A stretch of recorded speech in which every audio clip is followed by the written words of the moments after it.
Breaking news, 24 hours after we reported that PWCC laid off 30% of their workforce, our account at PWCC was hacked, transferring 44 cards to an unknown suspect named Logan Lance. Was this an inside job at PWCC? Was this done by former employees? Who knew that I would make a video about this for clicks and clout? Or was this a random attack that could happen to you? Are your cards and money at risk at PWCC? If that's not bad enough, our second story is about a former NFL football player that has literally trimmed and altered millions of dollars of sports cards. While many of you dorks have been too worried about if sports card radio is good for the hobby, some of the biggest sales of vintage cards in the last few years are now being called into question. Did Evan Mathis commit fraud? And what will happen to him? Your beloved vintage cards.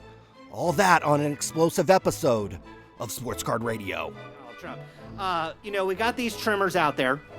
We'll go down each one of them one by one, and we'll talk about, briefly kind of what they're responsible for, what they've been doing, how this is kind of a greater, maybe a larger scam that is being perpetrated by PWCC, and how that guy is going to be lucky to keep his dumb ass out of prison. Let's just start the show off like that. The owner of PWCC, if he's not in prison this time next year, should go find a church and kneel down on both knees and fucking thank God. Our first story is about leading sports card marketplace PWCC, a company that we haven't shied away talking about in the last 4 to 5 years, as you could hear by the nearly 4-year-old clip that I just played for you. How many of your favorite influencers out there, big or small, were warning you about trim cards and PWCC nearly 4 years ago? Oh, that's right. Many people won't believe this next statement, but we've been talking, and some might say attacking, PWCC longer than we've known who Jeff Wilson and Ken Golden even are. Okay. But I get that perspective isn't a strong suit among sports card collectors. Speaking of attacking, my account at PWCC was compromised, hacked, something happened. 44 of my cards were transferred to a Logan Lance less than 24 hours after we were on our live stream where we revealed that PWCC had lost 30% of its workforce. In addition to transferring the 44 cards, this person attempted to buy a $25 card on the PWCC fixed marketplace. But because I'm broke and didn't have any money on PWCC, this purchase went unpaid. This person has access to my username, my password, my address, the addresses of everyone I've shipped cards to over the last few months, and there's dozens of those. All of this happened at about 6 p.m. Pacific time, 9 p.m. Eastern on Friday night. So nobody was around at PWCC to look into this matter. A few things that could have happened here. A current employee who could gain access to my account might have done this just to troll me or to make me mad or to prod me. A former employee might have done this for a lot of reasons, not to take cards from me, not to make me mad, but to get me to actually talk about it. I could see that being a scenario. Or I got totally randomly hacked 24 hours after I said PWCC might go out of business. I think it's one of those three things. So on Monday when PWCC opens, we will see what happens. Any phone conversations I have with them will be recorded and posted on YouTube. If I don't get my 44 cards back, I will pursue criminal and legal action, mainly because it would make for good content, not because I care about any of the junk cards I had over at PWCC. We want to make sure that we are leaving the appropriate amount of room, and we're going to put some card stock on top because we don't want a really clean cut. We want to make sure that we are keeping this vintage look. A moment of silence on the blowout forums for these 2 pieces of cardboard.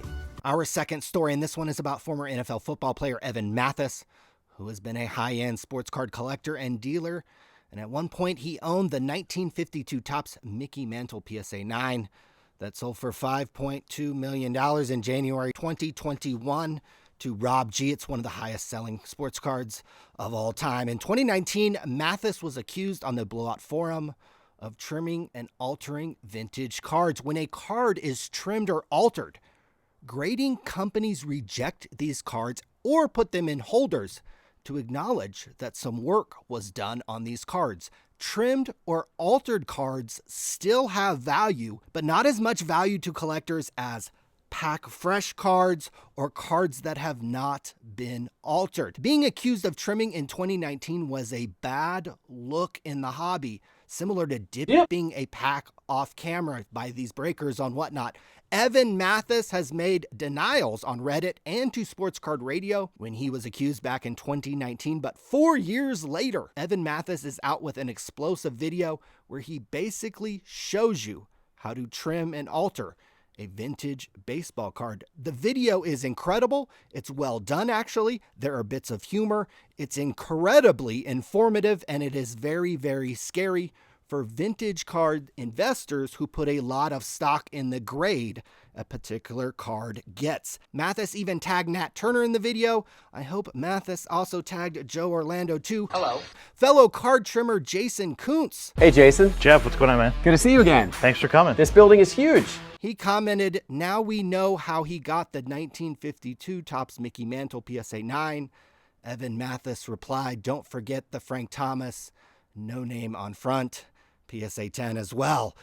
You should assume every vintage card you buy has been trimmed or altered. Let me say that again. You should assume every vintage card you buy, every single one of them, in a holder or not, has been trimmed or altered. Now, this story could go one of two ways. It could become a big deal, much like card trimming was in 2019. It could put into question every single high-end vintage card transaction in the last few years. Or what could happen is collectors don't want to acknowledge this. They don't want to acknowledge the trimming and the altering that has been done on vintage cards in this market.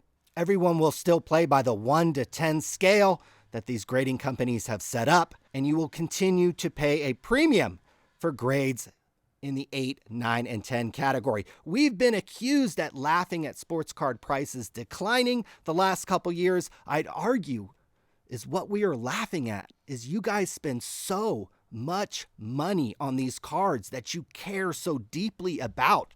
And these cards have been trimmed and altered, and you can't even look yourself in the face and admit that this industry has been built largely on fraud. Some people use PPP loans fraudulently. Will the influencers who call Sports Card Radio bad for the hobby comment on this latest video from Evan Mathis? And Evan, you might be watching. You are invited onto the Sports Card Radio program. Anything that was said in the past is water under the bridge. You are much bigger than me. You played in the NFL. You have nothing to be intimidated about. So if you'd like to come on our live stream, if you would like to do a recorded interview, Evan, we would love to talk to you and get more clarity on the vintage sports card market. And we hope to hear from Evan in the next couple days. But you probably won't have to wait a couple days for our next video on Sports Card Radio. That's right. Like, subscribe. Be sure to stay tuned right here on Sports Card Radio, and we'll be back very soon. Yep. I'm Joe Orlando.